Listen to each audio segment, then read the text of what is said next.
certainly with the solving of cases, I think that was the case. We could get it done. I mean, in the original, it was an hour. Then we went to half hours. I mean, then we'd get our stuff back from the labs within sort of 40 seconds. You know, it would take you guys weeks and weeks and weeks before you get the results. I think it did. I think it's also one of the biggest criticisms we get is that you don't show the paperwork, or you know, it's quite boring television. But you'd always have dialogue about catching up on our corries. I mean, Stamp was always being chased by some senior officer about getting his paperwork up to date and that sort of thing. And what I loved about playing Stamp was he was the old cop, you know, he'd been there, seen it, done it, and the last thing he had to do was fill out 18 forms for an arrest, you know, and all that sort of stuff. And certainly there was some dialogue where, you know, no, let's leave him with the young cops. Oh, no, we should nick him. No, let's leave him. He couldn't be bothered to go back and go through all that, you know, 4 hours in custody. But I think it also, it had to hold a responsibility into being as realistic as it could. Our writers were always seconded to police stations, so hopefully they were coming back with real stories and we changed the names and ran it that way. But certainly one had to be very careful that this would be the impression. And I understand that many serving officers get told you can't do that, why, we saw it on the bill. So I apologise on behalf of that show. But it used to be quite carefully scripted to try and make sure that we got it right.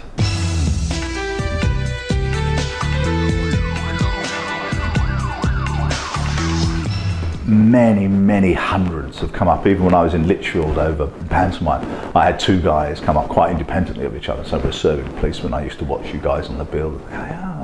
Particularly the Stamp character, because he was in the cars. As most of you know that are watching this, I did all my own stunts, so I was very fortunate to throw police cars around the streets of London without actually having to worry about what was going to happen at the end. I more or less knew what we're going to get out to. But researching with the guys, I loved, and I did the driving course at Hendon about 8 times, plus lots of other different initiatives that I'd go on.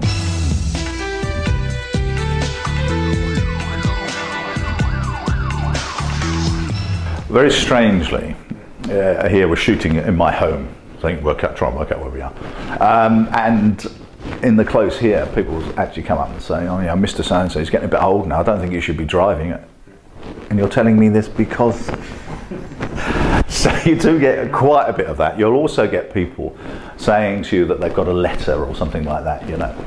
My favourite have always been the driving ones. Even when I picked you up when we were waiting at traffic lights, you know, there was someone giving me 37 double takes while I sat in the car. I thought, is it? The story that I love to tell, and it really, and I think the police enjoy it more than anybody else, is I do a lot of driving stuff, and I used to drive for Vauxhalls and all sorts, and have to write reports and out for them and about the vehicles and that sort of stuff. So I was very fortunate in that I was sponsored quite a lot for vehicles, and Alan Byford at the team, where he's got about 6 or 7 garages in Essex and around the London area, used to give me Vauxhalls to drive around in. So I was in a blacked out Vectra with all the skirting and everything. It's a beautiful, beautiful vehicle.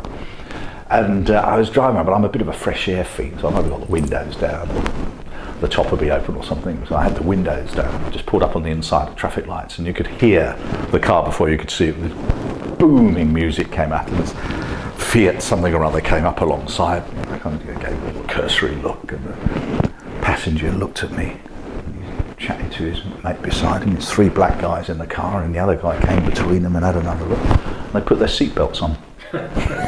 It's absolutely true, and it was quite amazing. But you do get quite a bit of that. I mean, but again, it's the responsibility you carry. I mean, one of the things I find the saddest is like at Christmas parties or birthday parties, I'll actually have family and friends come up asking whether I think they're over the limit. Yeah.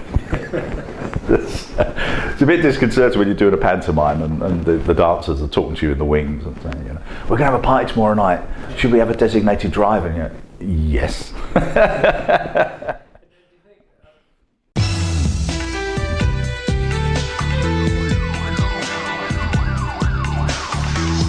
Yeah, we did those stories. I mean, what is always difficult, Neil, is whenever they asked us to highlight anything, there's got to be some kind of story plan. So, for no other reason but to elicit a laugh amongst you all, I trust, we did feature a special in the series once, but he wouldn't do as he was told, and in actual fact he approached a woman in a drop top and she actually stabbed him in the neck with her comb, if you remember. I could see in your eyes you remember the episode. So I apologise for that. But whenever they come and they ask us, there has to be a reason for it. How can we highlight it? How can we talk about it? And yeah, I think it would. The difficulty that you will always find is a little bit like when they started doing the neighbourhood teams.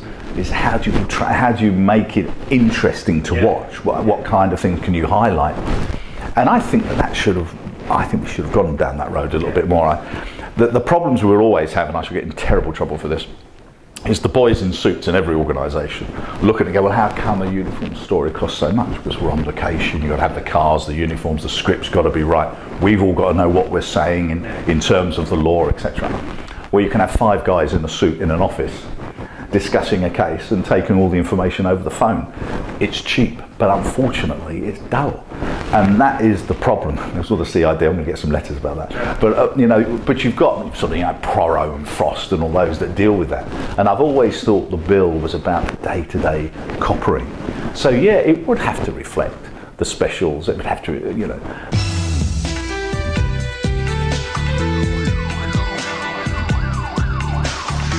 My job, I think, was to show what it's like to be a policeman, but put a heart inside the uniform. People always used to say to me about the storylines, we don't write them. The writers are so fantastic, they get so inside the characters' heads. I never ever would say, my character wouldn't say or do that. The only thing I might do is a procedural thing. They always wanted me to pull the asps, and I would always say, well, Stampy wouldn't pull it unless he's got a guy with a machete maybe who's not going to put it down. So he then does that final bravado of, if you don't, mate, I'm going to hurt you moment. But they always say, oh, it looks so good, isn't it? Yeah, but he's been at this 30 years. If he thinks he can talk them down, if he can't talk them down, then he will pull that, and say, okay, come on, I'm ready.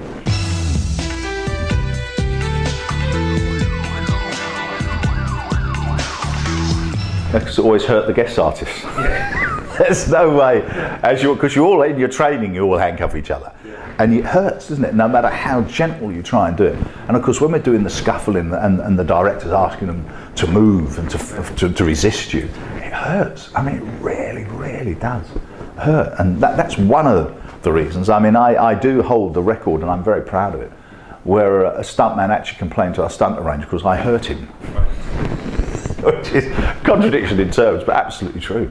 It really is tough. That's one of the other things that was so great was Malcolm Knight and the team at Hounslow now down at Gravesend were wonderful to me to do that ASP training, to do the fastest twist, to know exactly which bits of the thumb to grab hold of that they're on the floor faster and that was invaluable when you're working. If you say to the actor, just go with me.